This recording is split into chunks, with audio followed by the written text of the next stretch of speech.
Good morning, card community. It's RJ back with another video. Let's get to it. Today is my annual homage to Mike Schmidt. It is May the 27th, Friday, but Sunday is May the 29th, and that would be the day I normally do it because May the 29th is the date back in 1989 that Mike Schmidt retired. And I like to show off my PSA basic set registry of Mike Schmidt. And I do that on this date because I know that Ray from Philly, who also is a huge Mike Schmidt collector and has his own great PSA Mike Schmidt basic set registry, likes to show his off on Mike's birthday. So I chose this day to show off mine. So everything today is Mike Schmidt. Here we go. My random Mike Schmidt item of the day. Have here his 1990 Topps Tiffany version in a PSA 10. It was part of the basic set. If you look on the back, it's numbered 662 out of the 792 card set. This was a 5-card subset of part of the base set, was just turn back the clock. If you remember, I think starting in 87, they did this. It might have been 86, but I thought it was 87. They had 5 cards somewhere in the middle of the set that look back 5, 10, 15, 20, and 25 years ago. So this card from 1990 is looking back 10 years, and it talks about what happened in 1980. Obviously, Mike Schmidt and the Phillies won the World Series that year, and Mike won the National League MVP as well as the World Series MVP. So that's why he dons the cover of this card, and it is his 1980 card that is pictured there. So that is my random Mike Schmidt item of the day. My random baseball item of the day, I have here is 1989 Flier update in a PSA 10. Flier, to their credit, put this in an update set, and it just highlights the fact that Mike retired. Gave a nice bio about him in the background there, some career stats, and 5 cool pictures, various images over the years. So I think this was a nice card. This is just the standard update. There is a glossy version of this that exists. I have in my basic set. I don't have it PSA slabbed, but those are the 2 that I have to show you as part of my random Mike Schmidt item of the day, my random baseball item of the day. Today's trivia question. The prize, of course, a cool Mike Schmidt Gypsy Queen Moonshots card from 2012.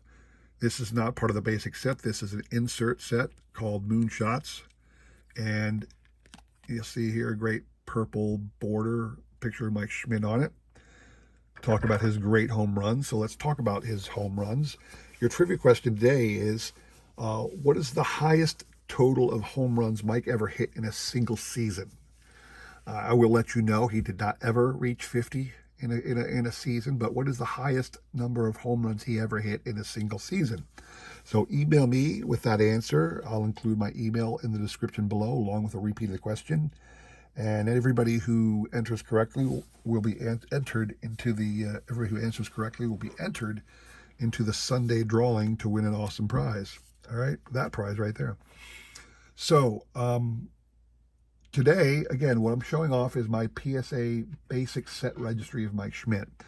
The basic set registry includes every card in the base flagship set of the major manufacturers during Mike's career. And I'm going to start in the later ones and work my way up to his rookie card, all right? Most of these are PSA 10s. I would love someday to have every card as a PSA 10, but, you know, that would be a $150,000, maybe $200,000 investment for his rookie card, which right now the wife wouldn't approve and I couldn't afford.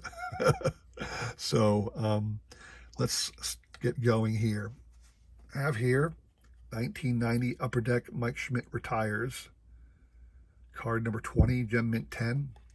I think this one is part of the basic set registry, but the other 2 I showed are not, because this is dedicated solely to Mike Schmidt. If you look at the 1990 card that I showed earlier, that's really not dedicated to Mike Schmidt. It has him on the cover, But the back information is everything that happened in 1980 of any interest. So that really doesn't qualify as a Mike Schmidt card. Whereas this, it's part of the basic set of 1990 Upper Deck. And it's all about Mike Schmidt. So that's probably why this one was included. And the other one, the Flier, is part of the update set. It is not part of the base set. So that's probably why this one wasn't included in the basics set registry of 47 cards. So first one, 1990 Upper Deck. Mike Schmidt retires in a PSA 10. Second card, let me put that over here. Second card, the 1990 Donruss in a PSA 10. Again, this is part of the base set release in 1990. You can see it's card number 643. There you have it. His full career stats, which are really cool. I actually have this card in my Hall of Fame binder of Hall of Fame players because I like the full stats to be available. So this is the card that I have in that Hall of Fame binder.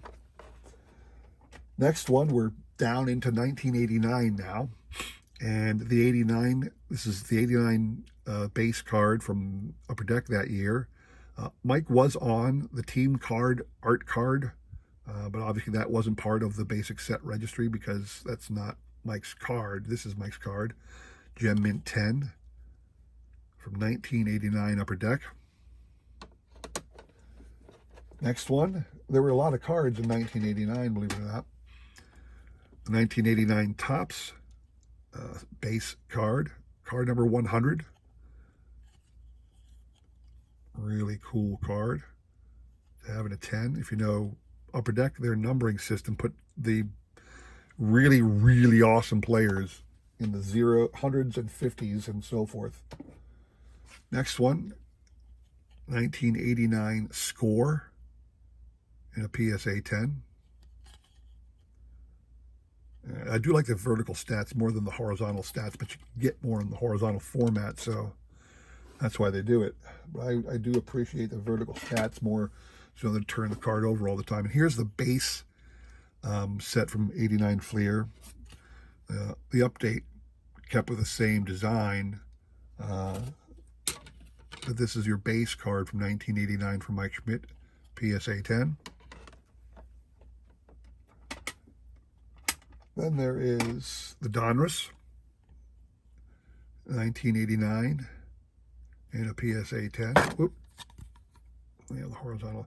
And Donruss and Donruss and Upper Deck started doing this partial statistics because they wanted more bio information or other things than just stats on the back of their card. And for someone who'd been around as long as Mike did, there wasn't a lot of room. And then 89 is the only year Mike appeared in the Bowman set. You can barely see him. It almost looks like a Panini card of today because this is like a spring training jersey he's wearing, and it's difficult to see any logos. So it almost looks like I said, a Panini. But this is the 1989 Bowman in a PSA 10, and you're back into 88 now, and 88 Topps PSA 10.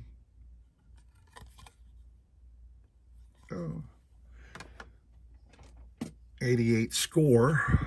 I've been trying to, like I said before, there's only like about 50 or 60 of these graded, so I started buying them all, but for whatever reason, I guess people got wind of that and started slabbing more, so the number of these out there keeps going up, and I've kind of stopped trying to acquire all that I could.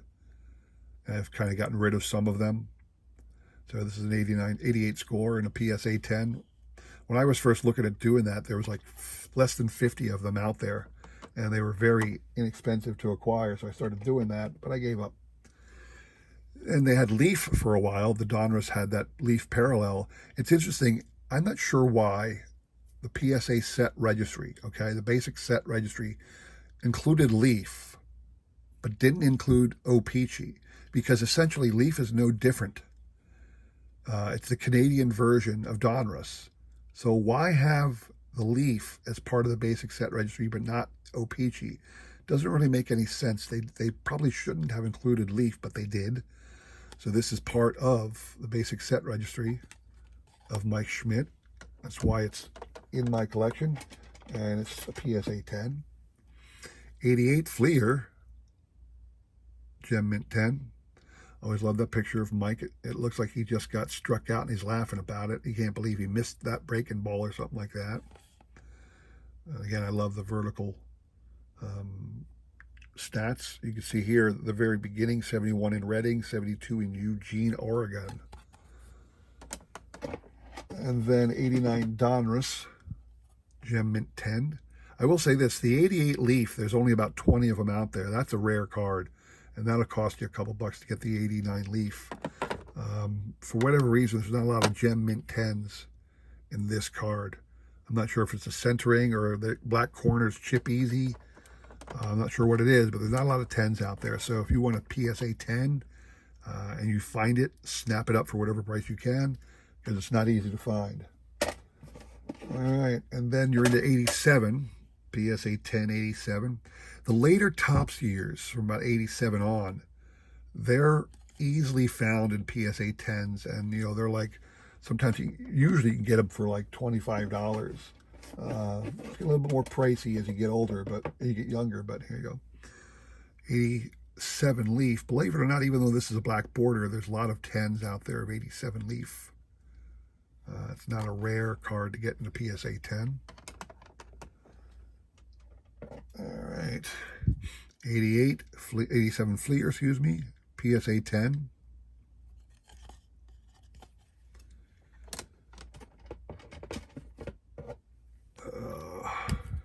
87 Donruss, again, 87 Donruss and 87 Leaf are the exact same card, so why not OPG?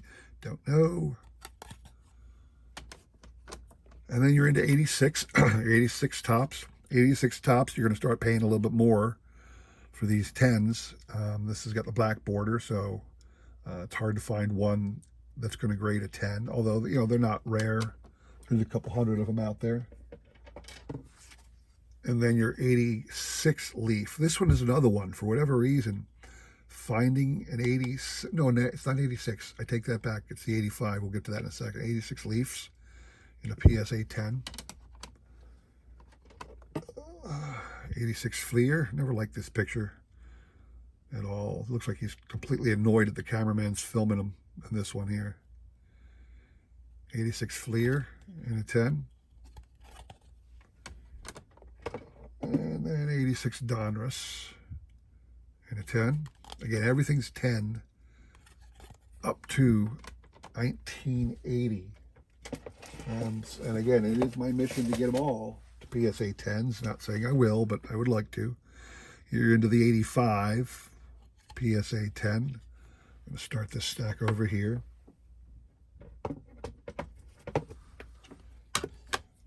There you go, the 85 Leaf. This one is also black border, but it's hard to find in a 10.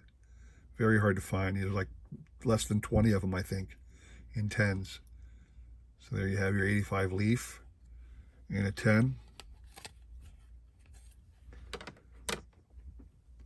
Then the 85 Flier. Did like the 85 Flier design. 85 Flier in a Gem Mint 10.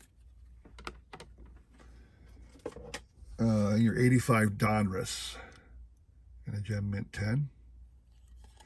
These are more common because Donruss was printed in more releases than Leaf was at the time. So, all right, some of these are going to be in sleeves now, getting into the older cards. So here's your 84 Topps in a PSA 10.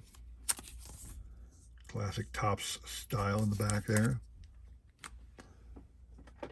Your 84 Flier. 84 Flier, I love the design. I gotta get the whole Flier 84 set someday, because the simplicity of the blue stripe and the logo and the text is just such an awesome, perfect design for a baseball card. It really is. The back's, you know, standard Flier back, but I love those 84 designs. Even 84 Donruss. I remember saying in a previous video, 84 was the year that Donruss and Flier supplanted Topps as the card that kids wanted all of a sudden. Up until then, it was always Topps. But then in 84, these two companies came up with really great designs. and took the card market a little bit in their favor. I will say this about the 84 Donruss in Gem Mint 10, readily available. I guess Donruss did a good job of centering things that year because perfect 10s in 84 Donruss are easily had. Nice Gem Mint 10 83 tops. 83 is one of my favorite sets. It's the first one I completed. So there you have my Gem Mint 10 83 tops. 83 Flier. They all gray. Gem Mint 10. And 83 Donruss. Still doing the very the year in that yellow text in the corner. Very basic borders. Still very basic for Donruss in 83. I got an 82 Topps Gem Mint 10. These are hard to find too. I don't know why, but there's just not a lot of 10s out there, and they're very expensive when you find them. So it's definitely nearly a $500 card if you want to pick it up. 82 Flier, never liked that. It's not used to seeing Mike in a full beard. Gem Mint 10 on the Flier. 82 Donruss. Again, always the orange border for Donruss for some reason. I never understood that in the back kind of logo. But a Gem Mint 10, 82 Donruss. And your 81. 81 Topps. Love the 81s with baseball cap. Team in position. 81 Topps in the 10. One of my favorite sets as well. 81 Flier, for whatever reason, they included the two versions of the 81 Flier card. Both are Gem Mint 10s. These are not hard to find in Gem Mint 10s. And Donruss likewise had two versions in its set in the 81. And both cards are included in the PSA set registry. So those are your Donruss 81. And you get into the really old ones, and this is my last 10 because the price is getting into the four figures now to get a 10. And I got a 1980 Topps. I wanted to go back as far as all 80s in a PSA 10 or better, and I did accumulate that standard. But then you're getting into the really old cards, and like I said, anything going forward, you're talking four figures to get a 10. Your 79 Topps is notoriously bad centered. And if you look at this one, you can see it's off-centered, a little narrower on the left than on the right, a little narrower on the top than the bottom. But I still got a 9. 9s are really easy to come by. 9s are not hard, not expensive at all. But a 10, the price shoots up out of control. I guess there's just not a lot of them. Then your 78. I remember I got this when I first started collecting PSA cards with Mike Schmidt, when Ray inspired me to do so. I snagged this one for like 20 bucks. It was really inexpensive. I think now they're going for like 50, 75, something like that. But again, your 10s are like a four-figure card. You just can't get them. They just aren't showing up in 10s too often, and a lot of money is expected of them. Nice 79 and a PSA 9. Oh, sorry, it says 77. Look at the 9 now. It's 1977 in the PSA 9. You can see that they took that in the 76 spring training. They got the 76 patch on the side of the sleeve there. Then you have your 76 in a PSA 9. This one I went after hard on an eBay sale last year because I wanted to get it the 9 in this one. Anywhere. There's a number I limit myself when I'm going for Mike Schmidt PSAs, because I would love to get, I'd like to get all the other cards in PSA 9s as well, except for the rookie card, which I'll take what I can get on that. But all these, even when you get back to this one, so here's a PSA 8 Mike Schmidt. Now this has a lot of fish eyes on it. You can see down here the printer circle. You can see up here along this border, a printer circle. So, I mean, this has some problems. Otherwise, it's pretty well centered. So I'm sure that those printer defects is what gives it its 8. I would love to get a 9 of this one. This is the first one that I've could only get in an 8. And then his second year card, obviously, you're talking 4 figures minimum to get a 9 or even a 10 out of this one. I saw a 10 going for like 50 grand, and that's insane. I mean, I'm sure a 10 should command a premium price, but 50 grand? No, I'm sorry, no. That's my 9. And then my rookie card, I said I was an 8. Those two were 8s. And then my rookie card is a 7. I wish I could bump that up to an 8. But again, every time I've seen an 8 for sale, it's like, $11, $12, $1,500. And I can't pull that trigger. Not right now.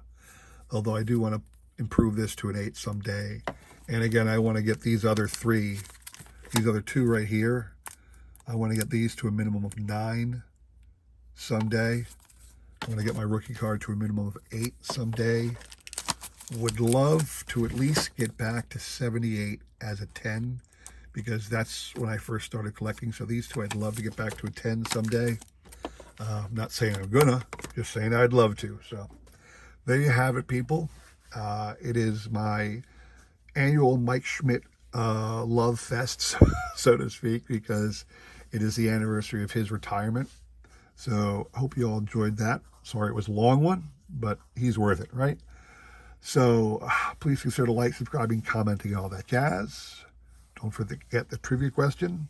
We'll be doing Sunday's pick of all the trivia winners. Please stop by and look at that. It won't be Memorial Day just yet, so some of you might be watching on your vacay. Appreciate that. Anyway, again, thanks for watching. Please consider like, subscribing, all that jazz. Please consider supporting other members of our great card community. I appreciate your support as I try to support others. Thank you. Take care.